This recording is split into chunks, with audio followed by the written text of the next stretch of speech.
Le scénario est en effet sur la table. Il s'agirait de la décision la plus drastique prise par le Conseil fédéral si en amont les mesures d'économie ou les contingentements ne suffisaient pas.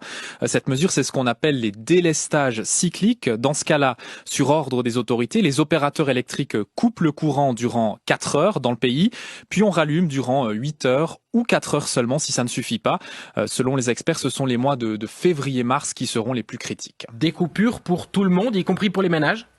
Absolument, tous les consommateurs seraient concernés. Fini donc le téléphone fixe, le four, les plaques de cuisson, fini aussi la pompe à chaleur ou le chauffage de l'eau avec des chauffe-eau électriques. Bon, mais est-ce que la Suisse entière serait coupée d'électricité ?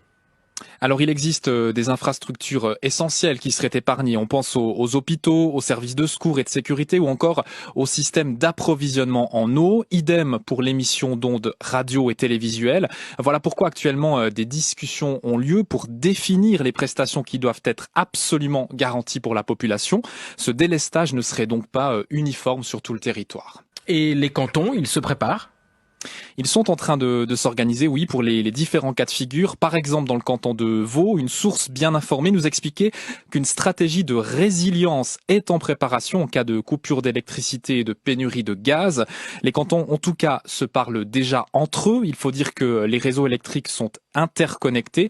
Mais il y a une attente, c'est que ce soit la Confédération qui donne une ligne directrice. Et nous, qu'est-ce qu'on peut faire pour se préparer à cette éventualité ? Alors, c'est conseillé de se préparer, pas seulement en cas de pénurie. D'ailleurs, il s'agit notamment de constituer des réserves d'urgence pour avoir de la lumière, comme des bougies ou lampes de poche, mais aussi des appareils de cuisson sans électricité, comme un réchaud à gaz ou un grill. Avoir également des provisions d'eau et d'aliments et un peu d'argent liquide. On trouve ces informations sur le site de l'Office fédéral pour l'approvisionnement économique du pays, onglet électricité. Et est-ce que les Suisses font déjà des achats aujourd'hui ? Alors on sait que les ventes de génératrices ou de batteries ont bondi en Suisse.